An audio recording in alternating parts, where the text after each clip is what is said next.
अपन पढ़ रहे हैं तर्ज प्रमेय, है ना। कथन जरूरी याद करना। क्या दिया है? यदि किसी त्रिभुज की एक भुजा, मतलब त्रिभुज की बात कर रहा है, मतलब कोई एक त्रिभुज होगा, ऐसा एक त्रिभुज बना लिया हमने, ठीक है। ये हो गया ए बी और सी, ठीक है। यदि किसी त्रिभुज की एक भुजा के समांतर, अब जब जाके मान लो अब अपन इसी के हिसाब से खींचे, इस भुजा के समांतर एक लाइन है, अब वो यहाँ नीचे हो सकती, ऊपर हो सकती और ऊपर डायरेक्ट ऊपर भी हो सकता है, ठीक है। लेकिन क्या कह रहा है? अन्य दो भुजाओं को भिन्न भिन्न बिंदुओं का प्रतिच्छेद करे।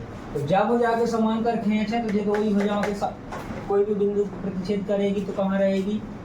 ऐसी रहेगी। ये ऐसी है, ये यहाँ हो गई, ठीक है। ये डी पे प्रतिच्छेद कर रही है और ये ई पे प्रतिच्छेद कर रही है, ठीक है।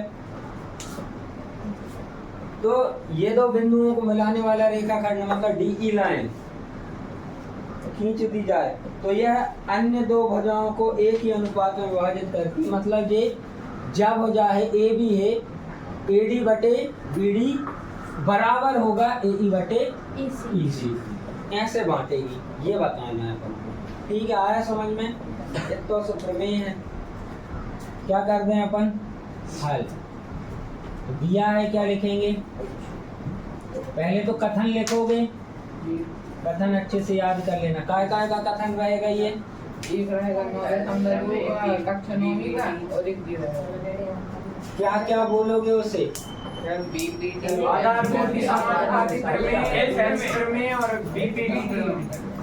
तो देखो दिया है, क्या दिया है? त्रिभुज है एक ए बी सी, ठीक है, ये त्रिभुज दिया है। और क्या दिया है? डीई समांतर बीसी दिया है, ऐसा, ठीक है। सिद्ध करना है, सिद्ध क्या करना है हमें? ए बटे बी डी बराबर करना है ए ई बटे ई सी, ये सिद्ध करना है, ठीक है। रचना कुछ करनी है जी, तो रचना कर दे रहे हैं। रचना क्या कर दे रहे हैं? पहली रचना हमें दो रचनाएं करनी, एक इस हिस्से में और एक इस हिस्से में। तो कहीं उनकी भी मान लो इसको पहले कर रहे हैं तो क्या कहेंगे? बी को ई से व सी को डी से मिलाया। ये तो भैया जो मिला दो, ठीक है। अब आप लोग स्केल से मिला करेंगे, ठीक है। और क्या किया? दूसरी रचना क्या कर दी? एक लंब डाल दिया। मान लो ये क्या हो गया आपका? एन हो गया, है ना। और ये हो गया क्या? एम, ठीक है। तो क्या कर दिया? डी एन लंब ए सी पूरे पे कर रहे हैं ना, और लंब कर दिया ये हो गया। लंब मतलब ऊंचाई, है ना। लंब मतलब क्या हो गई? ऊंचाई। अब क्या करेंगे? ओपन कि क्या जानते हैं हम? एरिया ऑफ ट्रायंगल, त्रिभुज का क्षेत्रफल क्या होता है? 1/2 आधार गुणे ऊंचाई। अच्छे से याद कर लो भैया, जाए जो एक बार लगा लियो जरूर है। तो क्या करेंगे? सबसे पहले ए डी ई त्रिभुज में, है ना, त्रिभुज ए डी ई का क्षेत्रफल आधार कौन सा रहेगा जिसपे लंब आएगा? तो हमेशा ए सी और ए बी वाली लाइनों में से ही आधार लेंगे, मतलब ये दो लाइन है। तो यहाँ पे क्या हो गई? 1/2 आधार क्या हो गया? एडी। तो एडी पे लंब क्या है? ई एम, है ना। तो क्या हो जाएगा? ई एम हो जाएगा, ठीक है। ऊंचाई क्या होगी? लंब होगी। इसके बाद अब अपन क्या करें? ये वाला त्रिभुज लिया एडी का, अब ये ई एम लंब वाला ये वाला त्रिभुज ले लेगा, बी डी ई या डी ई बी या फिर ई बी डी जो भी ले लो, या फिर ई डी बी ले लो। नाम में कर रखा है बेटा, ऐसा, ठीक है। ये डी हो गया, ये बी हो गया, ये बी हो गया, है ना।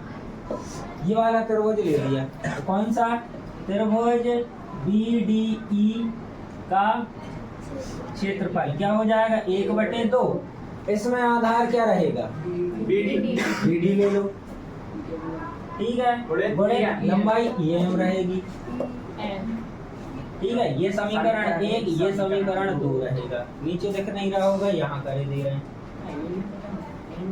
ये हो गए। अब फिर से हम इस त्रिभुज में दो ऊंचाइयां हैं, एक EM थी, एक DN है। तो दूसरी बार में हम कौन सी, ये वाली ले रहे हैं। तो त्रिभुज ADE का क्षेत्रफल कितना हो जाएगा, 1/2। आधार इस बार क्या हो जाएगा, AE हो जाएगा, AE गुणित DN हो जाएगा। ठीक है, अब ये DN लिया तो ये वाला त्रिभुज ले लेंगे, DEC। तो त्रिभुज दिख रहा है, DEC का क्षेत्रफल बराबर क्या जाएगा, 1/2। इसमें आधार क्या हो जाएगा, EC गुणित क्या हो जाएगा, DN हो जाएगा। इसको समीकरण नंबर 3 और इसको समीकरण नंबर 4 दे दिया।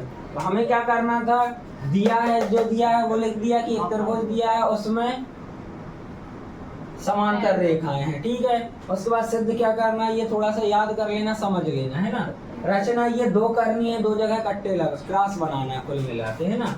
उसके बाद हमें 4 बार त्रिभुज का क्षेत्रफल लगा के और मान लिखनी है। समीकरण हो गए। इसके बाद क्या दिया है, EM और EM, एक सी ऊंचाई वाले को दोनों को भाग दे देंगे। यहाँ पे EM है और यहाँ पे DN और DN है। ठीक है, तो हमने क्या किया, त्रिभुज ADE यहाँ लिख दिया, समीकरण 1/2 से, ठीक है, का क्षेत्रफल बटे क्या आ जाएगा, त्रिभुज BDE का क्षेत्रफल, BDE का क्षेत्रफल मान रख दो, क्या आ जाएगा, 1/2 AD गुणित EM बटे आ जाएगा 1/2 BD गुणित EM। 1/2 से 1/2 कट गया, EM से EM कट गया, बराबर में क्या आ गया आपका, AD बटे BD। ठीक है, फिर समीकरण 3 भागित 4 से, ठीक है, क्या आ जाएगा, ये है ना, त्रिभुज ADE का क्षेत्रफल बटे क्या हो जाएगा, त्रिभुज DEC का क्षेत्रफल बराबर क्या आ जाएगा, 1/2 AE गुणित DN बटे 1/2 EC गुणित DN से DN कैंसिल, 1/2 से 1/2 कैंसिल, तो क्या आ जाएगा, AE बटे EC। इससे तक किसी को कोई दिक्कत? अब मेन चीज शुरू होती है। प्रमेय क्या कहता है कि जब एक समांतर रेखा मतलब युग्म की बात कर रहा है, कि मतलब 2 समांतर रेखाओं के बीच में एक ही आधार पे बनने वाला त्रिभुज क्षेत्रफल में कैसे होते हैं, बराबर होते थे। ये पूरा कथन लिखना है, समांतर रेखा के बीच बने एक ही आधार के त्रिभुज क्षेत्रफल में बराबर होते हैं। ठीक है, इसके बाद क्या हो गया, कौन से दिख रहे हैं, BC समांतर DE है, तो इसके